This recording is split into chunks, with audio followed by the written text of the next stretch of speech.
नाज़रीन अस्सलाम वालेकुम। ज़ेड न्यूज़ के ख़बरनामे में आपका इस्तक़बाल है। मैं सलमान ख़ान। आगे बढ़ने से पहले सुर्ख़ियों पर नज़र डालते हैं। तेलंगाना की तबाही के लिए केसीआर जिम्मेदार, हम बजट सेशन में पेश करेंगे वाइट पेपर। रेवंत रेड्डी की प्रेस कॉन्फ्रेंस। 500 रुपये में गैस सिलेंडर और 200 यूनिट मुफ्त बरक़ी स्कीम को तेलंगाना काबीना की मंजूरी। वज़ीर आला रेवंत रेड्डी असेंबली में करेंगे ऐलान।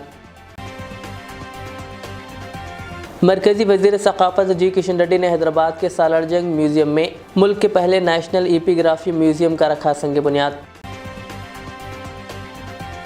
दहली शराब घोटाला, ईडी को कविता की नोटिस के मामले पर सुप्रीम कोर्ट में समाअत। इस महीने की 16 तारीख को फिर होगी समाअत।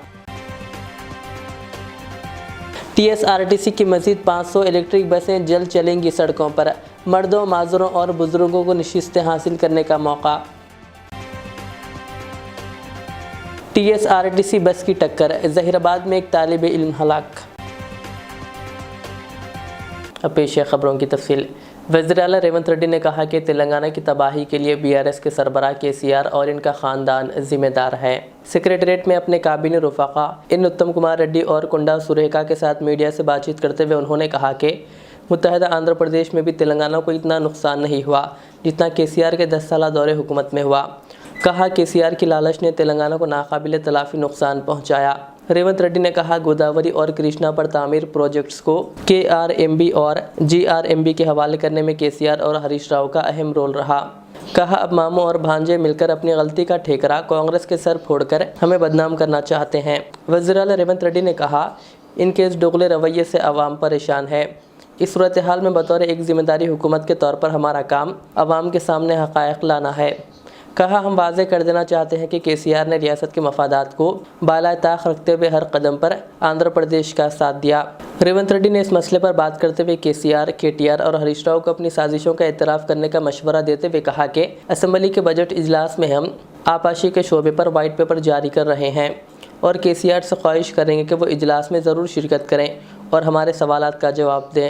उन्होंने कहा अगर बीआरएस ख्वाहिश करती है तो हम असेंबली और कौंसिल का मुश्तरका इजलास तलब करेंगे ताकि के कविता को भी बात करने का मौका मिल सके। रेवंत रेड्डी ने कहा कि हम असेंबली इजलास में बीआरएस दौरे हुकूमत के हक़ाइक़ अवाम के सामने रखेंगे। स्पष्टंगा तेलंगाना वाटा నీళ్లు తెలంగాణ ప్రాజెక్టుల మీద హక్కులు మేము కొట్లాడి మేమనే ప్రయత్నం చేస్తుంటే ఈ రోజు అధికారం కోల్పోయిన నిస్పృహతో దిక్కుమాలిన ఆలోచనతోటి ఇంట్లో నుంచి బయటకు వెళ్ళడానికి మొహం జల్లక ఏదో ఒక వంకతోని బయటికి రావాలని మామ అల్లుళ్ళు ఈ రోజు కుట్ర చేస్తురు। నేను సూటికి ఒక్క మాట అడగదలుచుకున్న చంద్రశేఖరరావు, నీకేమాత్రం సిగ్గునో ఒక్క మాటకు సమాధానం చెప్పు। ఇక్కడ ఎన్నికల రోజు పోలింగ్ రోజు పొద్దున్నే నాగార్జున సాగర్ భూభాగం మొత్తం తెలంగాణలో ఉంది। నాగార్జున సాగర్ ప్రాజెక్టు కంప్లీట్ గా తెలంగాణ స్వాధీనంలో ఉంది। కనీసము శ్రీశైలం అన్న సగం వాళ్ళ చేతిలో ఉంది, సగం మన చేతిలో ఉంది। జగన్మోహన్ రెడ్డి పోలీసులు తుపాకులు వేసుకొని నాగార్జున సాగర్ డ్యామ్ మీదకి వచ్చి ప్రాజెక్టును హ్యాండ్ ఓవర్ చేసుకురు। तेलंगाना काबीना का इजलास वज़ीर आला रेवंत रेड्डी की सदारत में मुनक़िद हुआ। ज़राए के मुताबिक इजलास में 500 रुपये में गैस सिलेंडर और 200 यूनिट मुफ्त बरक़ी की स्कीम को मंजूरी दी गई। काबीना के इजलास के बाद रियासती वज़रा पी श्रीनिवास रेड्डी और श्रीधर बाबू ने मीडिया को तफसीलात से वाकिफ़ करवाया। काबीना का इजलास तकरीबन 4 घंटे तक जारी रहा। वाज़ेह है कि कांग्रेस ने इंतखाबात से कबल 500 रुपये में गैस सिलेंडर और 200 यूनिट मुफ्त बरक़ी सरबराही का वादा किया था। इसको पूरा करने के लिए काबीना में मंजूरी दी गई, जिसका वज़ीर आला रेवंत रेड्डी असेंबली में ऐलान करेंगे। उन्होंने कहा कि असेंबली का बजट इजलास 8 फरवरी से शुरू होने वाला है। क़ब्ल ये कहा गया था कि अंदरून 100 यौम इन स्कीमात पर अमल आवारी की जाएगी। रियासत ने पहले ही कांग्रेस की जानिब से किए गए वादों के मुताबिक 2 स्कीमात पर अमल आवारी की जा चुकी है। दहली शराब घोटाले मामले में ईडी की बीआरएस के रुकन कौंसिल के कविता को नोटिस के मामले की सुप्रीम कोर्ट में समाअत हुई। कविता की तरफ से रुजू होते हुए सुप्रीम कोर्ट के सीनियर वकील कपिल सिब्बल ने इस मामले की हतमी समाअत पर जोर दिया। जस्टिस एम त्रिवेदी और जस्टिस पंकज मित्तल पर मुश्तमिल बेंच ने इस महीने की 16 तारीख तक समाअत मुलतवी करते हुए कहा कि मुख्तलिफ मामलात में जारी अहकामात और रिकॉर्ड की जाँच की जानी चाहिए। इस दरख्वास्त की क़ब्ल समात अभिषेक बनर्जी और चिदम्बरम के मामले से मुंसलिक की गई थी। क़ब्ल ईडी के वकील ने बेंच से कहा कि एमएलसी की कविता समन कबूल नहीं कर रही है और पूछताछ के लिए हाजिर नहीं हो रही है। कपिल सिब्बल ने इस मौके पर कहा कि उन्होंने पिछली समात में कहा था कि समन जारी नहीं किया जाएगा। उन्होंने कहा कि ईडी की नोटिस गैर कानूनी है। बेंच ने वाज़ेह किया कि 16 तारीख को होने वाली समात में तमाम मामलात का एक साथ जायज़ा लिया जाएगा।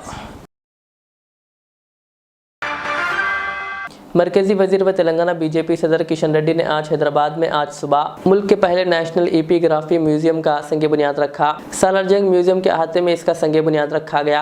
ये म्यूजियम हैदराबाद में कायम किया जा रहा है। मरकज़ी वज़ीर फ़ाइनांस निर्मला सीतारमन ने साल 2023-24 के बजट में इसके क़याम का ऐलान किया था। इस मौके पर मरकज़ी वज़ीर ने कहा कि हड़प्पा तहज़ीब के दौर के बाद के हालात को मौजूदा दौर में समझना ज़रूरी है। इस प्रोग्राम में हुकूमती नुमाइंदों के अलावा दीगर ने शिरकत की। అందరికీ నమస్కారం। శిలాశాసనాలు అంటే ఎపిగ్రఫీ అంటే శిలాశాసనాలు.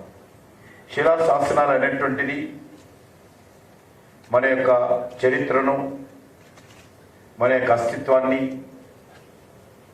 మన యొక్క అనేక ప్రాచీన సాంప్రదాయాలను మనకు తెలియజేసేస్తుంటుంది. ఇలాంటి శిలాశాసనాలను మనము రక్షించుకోవాల్సినటువంటి అవసరం ఉంది. గతంలో మన దేశం మీద దాడి చేసినటువంటి మొఘలులు కానీ మహమ్మదీయులు కానీ చాలా పెద్ద ఎత్తున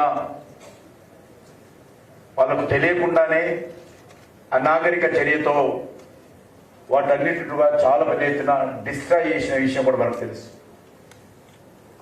మరి ఈరోజు వాటన్నిటిని కూడా మిగిలిపోయినటువంటి వాటన్నిటిని కూడా మనం అందరం కూడా పరిరక్షించుకోవాల్సిన అవసరం ఉంది. శాసనాలు కొంతమంది ఆ కాలంలో తమకు అందుబాటులో ఉన్నటువంటి ప్రకారం, తమకున్నటువంటి నైపుణ్యం ప్రకారము కొంతమంది శిలా శాసనాలన్నింటిని కూడా రాళ్ల మీద రాశారు. Telangana state road transport corporation TSRTC की बसों में मज़ीद 500 बसों का इजाफा होगा, क्योंकि TSRTC ओहदेदार अंदरून एक माह हैदराबाद में 500 इलेक्ट्रिक बसें चलाने की तैयारी कर रहा है। मरहलावार तौर पर 500 बसें मार्च से जून और जुलाई तक सड़कों पर मुकम्मल तौर पर दस्तयाब करवाई जाएंगी। इन बसों में मर्दों, माजूरों और बुज़ुर्ग शहरियों को नशिस्तें हासिल करने का मौका मिलेगा।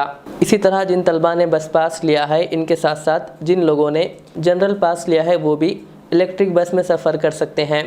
रियासत में बरसर इख्तिदार आने वाली कांग्रेस हुकूमत ने महालक्ष्मी स्कीम के ज़रिए तमाम ख़वातीन को मुफ्त बस में सफ़र की सहूलत फराहम की है, जिसके बाद तमाम बसों में ख़वातीन का हुजूम देखा जा रहा है। महालक्ष्मी स्कीम के दस्तयाब होने से पहले हर रोज़ 12 लाख ख़वातीन TSRTC बसों में सफ़र करती थी। ताहम मुफ्त सफ़र की स्कीम नाफिज होने के बाद ये तादाद तकरीबन दुगनी हो गई, चूँकि हर बस ख़वातीन से भरी हुई है। यहाँ तक कि मर्द, माजूर अफराद और बुज़ुर्ग शहरियों को भी बसों में नशिस्तें नहीं मिल रही है। इसीलिए नई बसों में मर्दों, माजूरीन और बुज़ुर्ग शहरियों के लिए नशिस्तें होंगी। तेलंगाना में लोकसभा उम्मीदवारों के नामों के जायज़े के लिए मंगल को कांग्रेस इलेक्शन कमेटी का इजलास मुनक्किद होगा। रियासत के 17 हलकों से मुकाबला करने के लिए 309 अफराद ने टिकट के लिए दरख्वास्तें दी है। मंगल को पार्टी हेडक्वार्टर्स गांधी भवन में होने वाले इस इजलास में हल्केवारी तौर पर 2 या 3 कायदीन के नामों का कांग्रेस प्रदेश इंतखाबी कमेटी जायज़ा लेगी। पार्टी की हिकमत अमली पर इस माह की 6 तारीख को इजलास होगा, जिसमें प्रदेश इंतखाबी कमेटी की जानिब से तबादला ख्याल का इम्कान है। ये इजलास कल शाम 5 बजे वज़ीर आला रेवंत रेड्डी की सदारत में गांधी भवन में होगा, जिसमें AICC तेलंगाना इंचार्ज दीपा दास मुंशी, AICC स्क्रीनिंग कमेटी के सदर नशीन, अरकान व दीगर शिरकत करेंगे। GHMC कमिश्नर रोनाल्ड रोज़ ने आज शहर हैदराबाद के KBR पार्क का मुआयना किया और इस पार्क की तरक्की के लिए किए जाने वाले कामों का जायज़ा लिया। Incharge zonal commissioner GHMC Ravi Kiran, additional commissioner व दीगर को उन्होंने मुख्तलिफ हिदायत दिए। उन्होंने पार्क में सुबह में चहलकदमी के लिए आने वाले अफराद से भी बातचीत की और इनके मसाइल से वाक़फियत हासिल करते हुए पार्क की तरक्की के लिए इनसे राय और मशवरा लिया। वज़ीर आला रेवंत रेड्डी की सदारत में मुनक़िद होने वाले तेलंगाना काबीना के इजलास में कई एक फ़ैसले लिए गए। काबीना का इजलास तकरीबन 4.5 घंटे तक जारी रहा। वज़ीर इत्तलात व ताल्लुकात आमा पी श्रीनिवास रेड्डी ने कहा कि गाड़ियों के रजिस्ट्रेशन को TS की जगह TG करने से मुताल्लिक़ भी काबीना ने मंजूरी दी। उन्होंने कहा कि तेलंगाना की तश्कील के बाद मरकज़ी हुकूमत ने गज़ट में TG को मंजूरी दे दी थी, लेकिन BRS हुकूमत ने इसे TS कर दिया। उन्होंने कहा इस तरह BRS हुकूमत ने कई गलत फ़ैसले लिए थे। काबीना ने रियासत के सरकारी तराने के तौर पर जय जय हो तेलंगाना गाने को मंजूरी दे दी। तेलंगाना तल्ली की मूर्ति के साथ रियासती निशान में भी कई तब्दीलियां करने का फैसला किया गया। काबीना ने पिछली 9 नोटिफिकेशन को दोबारा जारी करने की मंजूरी दे दी है और इसी के साथ ही जात पात की मरदमशुमारी भी करवाने का फैसला किया गया है। नेस Kodangal region development corporation Telangana high court को 100 एकड़ अराजी और 65 IIT कॉलेजों को जदीद टेक्नोलॉजी के मराकज़ के तौर पर अपडेट करने का फैसला किया गया। शहर हैदराबाद के मासब टैंक में वाक़ पोचम्मा बस्ती में डॉक्टर BR अम्बेडकर के मुजस्समे पर फूल माला डालकर ख़िराज अक़ीदत पेश किया गया। बता दें कि कल मुजस्समे पर फूल माला डालकर 75वां हफ्ता डायमंड जुबली के तौर पर मनाया गया, जिसमें मेहमान ख़ुसूसी की हैसियत से TNGOs यूनियन हैदराबाद डिस्ट्रिक्ट के सदर SM हुसैनी मुजीब और के कृष्णैया ने शिरकत की। इसके बाद डायमंड जुबली की तकरीब में केक काटा गया और मेहमानों की शालपोशी करते हुए इन्हें मोमेंटोज भी पेश किए गए। इस मौके पर Ravinder, TNGOs union school education department Hyderabad के सदर KR राजकुमार, कृष्णा वेंकट शिवा और गिरी के अलावा दीगर भी मौजूद थे। ज़िले संगारेड्डी के ज़हीराबाद में RTC बस की जद में आकर एक तालिब इल्म की मौत हो गई।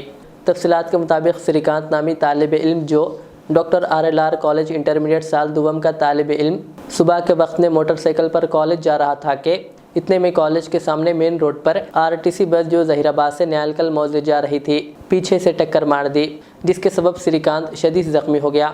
तालिब इल्म को इब्तदाई तिब्बी इमदाद के लिए ज़हीराबाद के एरिया अस्पताल मुंतकिल किया गया। बादशाह डॉक्टर्स ने संगारेड्डी लेकर जाने की हिदायत दी। रास्ते में ही श्रीकांत की मौत वाक़ हो गई। इस सिलसिले में ज़हीराबाद पुलिस ने एक मुकदमा दर्ज करते हुए तहक़ीक़ात का आगाज़ कर दिया।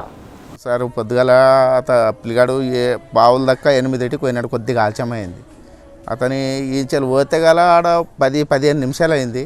10-15 నిమిషాలనే వాళ్ళ ఫ్రెండ్స్ చూసి ఇట్లా పిల్లగాడు బాగా సీరియస్ ఉన్నాడు, సర్కార్ హాస్పిటల్ తెచ్చినామని చెప్పినారు. సర్కార్ హాస్పిటల్ మామూలు కాలేజ్ జరిగింది అనుకుని మేము అనుకున్నాము. హాస్పిటల్ వెళ్ళే వరకు ఏమైంది, బాగా బయలుదేరలాడుతున్నాడు. డాక్టర్లకు అడిగితే ఇమీడియట్గా మీరు సంగారెడ్డి ఎర కొనవాలి, ఎక్కడరా కొనవాలి. బాగా ఇదంతా జక్కపోయింది, టైర్ కూడా ఎక్కినట్టు అయింది, కొద్దిగా ముంగల టైరు ఇట్లా రాసుకపోయింది బాగా. అబ్బాయి అయితే బాగా పేషెంట్లా నేను కాలేజ్ పోతా అని మాట్లాడుతూనే ఉంటాడు. ఆడికి మాట్లాడి కలాసిగా అంబులెన్స్లో కూర్చున్నాము. ఉగ్గెళ్ళి చివరి రస్తా పోయినాము, కలాసిగా ఆఫ్ అయిపోతే లాంచలి ఇక యూటర్న్ తీసుకొని మేము ఇక్కడ వచ్చేసాము. Accident bus sir, government bus sir, RTC bus. పొద్దున ఏం చలి 8 గంటలకు అక్కడ అయింది సార్ యాక్సిడెంట్. 8 గంటలకే అయింది, 8:50 అంతే. అంతవరకు యాక్సిడెంట్ అయింది. మేము వేసుకొని పోతే చనిపోయినాడు అంటే కదా వాళ్ళ బాధ కూడా లేకుండా ఎంట తీరు వచ్చేసి మేము అందరం కలిసి మా కులం వాళ్ళందరూ ఇక మద్దతు చేసి ఇదంతా చేసినారు సార్. చాలా దురదృష్టకరం. పిల్లగాడు చాలా యాక్టివ్ మెంబరు. కొద్దిగా ఈరోజు బస్సు మిస్ అయ్యడం వలన కొద్దిగా లేట్గా వెళ్ళడం అనేది దురదృష్ట సంఘటన జరిగింది. చాలా మంచి వ్యక్తి పిల్లగాడు. బస్సు కూడా బాగా వేగంగా ఉండేది. నాకు తెలిసిన యాక్సిడెంట్ అని తెలిసిన హోటన గవర్నమెంట్ హాస్పిటల్కి వెళ్ళడం చూస్తే చాలా భయంబాధకు గురయ్యాను. సార్ వాళ్ళు మాకు సహకారం చేసి జల్దీ మాకు ట్రీట్మెంట్ గురించి ప్రయత్నం చేస్తే కూడా బతకలేడు. పోస్ట్మార్టం చేసి ఇక్కడికి పంపించడం జరిగింది. आसिफाबाद ज़िला मरकज़ में वाक़ एरोज़ गार्डन फंक्शन हॉल में Telangana Urdu working journalist federation शाख ज़िले कुमरम में आसिफाबाद के ज़ेर एहतमाम सालाना इजलास आम बउनवान उर्दू सहाफ़त और हमारी ज़िम्मेदारी प्रोग्राम का इनेकाद अमल में लाया गया। ज़ेर सदारत सीनियर सहाफ़ी व एडवाइज़र मुशीर आला मोहम्मद आबिद अहमद व ज़ेर निगरानी सीनियर सहाफ़ी फेडरेशन सदर शाख आसिफाबाद मिर्ज़ा सलीम बेग ने अंजाम दी। मेहमान ख़ुसूसी की हैसियत से फेडरेशन सदर M.A. माजिद और जनरल सेक्रेटरी गौस मोहिउद्दीन ने शिरकत की, जबकि मेहमान एजाज़ी की हैसियत से सैयद अहमद जिलानी, सैयद अज़मत अली शाह, नायब सदर खाजिन M.A. Mohsin, organiser secretary Mohammad Amjad Ali, M.A. Jameel और मोहम्मद हबीब ने शिरकत की।